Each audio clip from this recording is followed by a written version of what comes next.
বলেছে একটা জিনিস পরিশুদ্ধ ভাব, যে হরিচাঁদ ঠাকুর যা দিতে এসেছেন ইতিপূর্বে কোনো ভগবান তা দেয়নি। তারক প্রসাদ লেখনীতে এটা লেখা কেন, তুমি একটু জবাব দিয়ে বুঝাইয়ে দিও তো। তারক প্রসাদ লিখেছেন, এমন দয়াল অবতার হয় নাই, হবে না রে আর সংকীর্তন মাঝে গোড়া যাকে পারে। দেখবেন তার লিখনির মধ্যে আসে না। বাংলাটা শোনে কত বড় কথা বলেছে, এমন দয়াল অবতার হয় নাই, এর আগেও হয় নাই, হবে না রে আর সংকীর্তন মাঝে গোড়া নাচে পারে। বুঝতে পেরেছি? তাহলে তারক প্রসাদ যিনি হরি লীলামৃত লিখেছেন, তিনি তো এই কথা লিখেছেন। গৌর হরি তো যেমন দয়াল, এর আগেও আসে না, এর পরেও আসবে না, এ কথা লিখলো কেন? আরে বাবা রে দাদু, এগুলো পরে পরিশুদ্ধ ভাবে। আর তুমি বললে কি, লয়ে নিজ নারী ব্রহ্মচারী সচ্চরিত্র নয়। আমি পরে বলছি গানটাকে গিয়ে, এই জন্য আমার বোন ওরে লক্ষা কান সংগ্রহ কর শাস্ত্রাদি ঘেটে, পরের যাত্রা নষ্ট করিস নিজের নাক কেটে। লক্ষা কান সংগ্রহ কর শাস্ত্রাদি ঘেটে, পরের যাত্রা নষ্ট করিস নিজের নাক কেটে।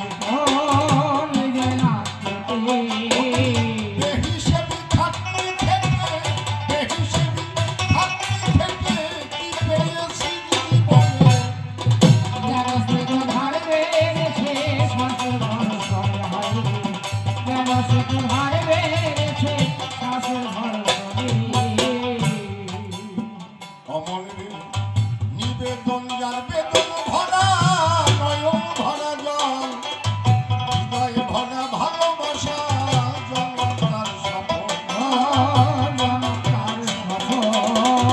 আমার গুরুদেবের গান, এগুলো পড়ছো না মলার সিবাইয়া খাইছো?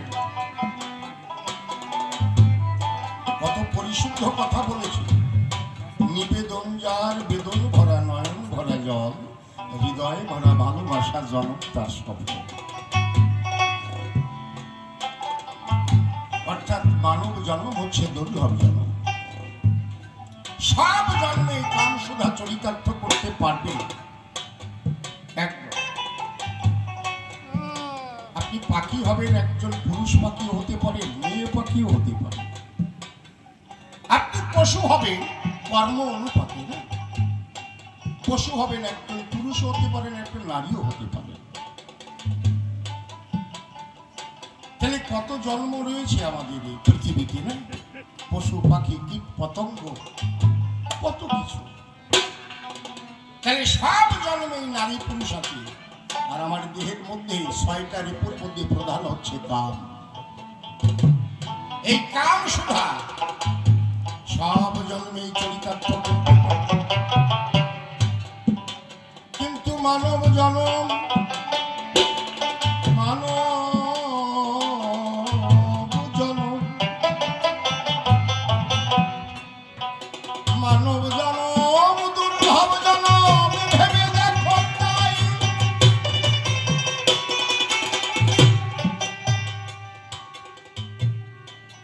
এরপরে মরার পরে পাবে কিনা তা তো বোধ হয় কারো জানা নাই। এই জন্মটা যখন পেয়েছি, দেখি না আমরা ঈশ্বরের সান্নিধ্য অর্থাৎ ভগবান প্রাপ্তি হয় কিনা। এই জন্য দেখবেন চতুর্শর ঋষি যারা ছিল, বড় বড় ঋষি যারা ছিল, তারা কি করেছে? তারা বিবাহ করেনি।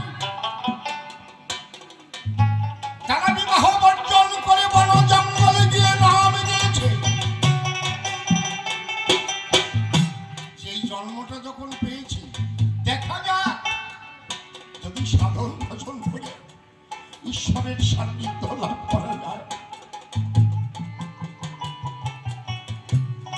আর আমি মাঠের মধ্যে যাব, জমি চাষ করব, ওই জমিতে কি সার দিতে হবে? রসুনের দাম কমিয়ে গেছে, আগে 28,000 টাকা ছিল, এখনো 3,000 টাকা, 3500 টাকা হয়েছে। আমার বাড়ি লস হয়ে গেছে। ভাবতি ভাবতি নাম করবা কোন সময়, ভগবানের বাবা কোন সময়? মুখে নাম, মন্দিরে নাম করবা, মন্দিরে গিয়ে নাম করবা। এইদিকে বাজারে গেছো, তোমার খেয়াল নাই, সবজি আনতে মনে নাই, ভাবতিস না আজকে সকালবেলা কাজ নাই, তাহলে আমি হরি মন্দিরে গিয়ে একটু নাম করি, আর একটু ডাকি, ডাকতে বসবে, উপায় না।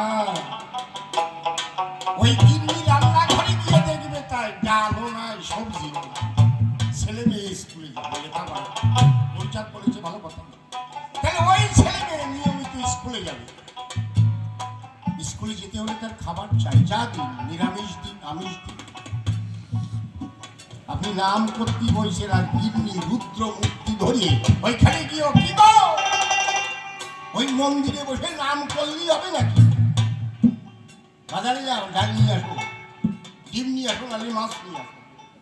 ছেলে পেলে স্কুলে যাবে কি করে? মাথায় উঠে যাবে। এই জন্য তাকে পেতে হলে নিবেদন, যার বেদন ভরা, নয়ন ভরা জল, হৃদয় ভরা ভালোবাসা, সরল তার নিবেদন, যার বেদন ভরা, নয়ন ভরা জল, হৃদয় ভরা ভালোবাসা, জনম তার সফল, জনম তার সফল।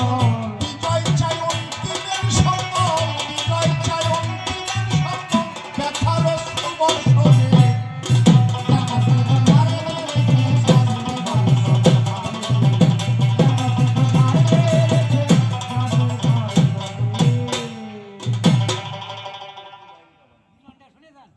আমি চরণ ধরে করিমানা, কেউ কথাবার্তা বলবেন না, কবি কাব্য বেচাকেনা করিবার দায়।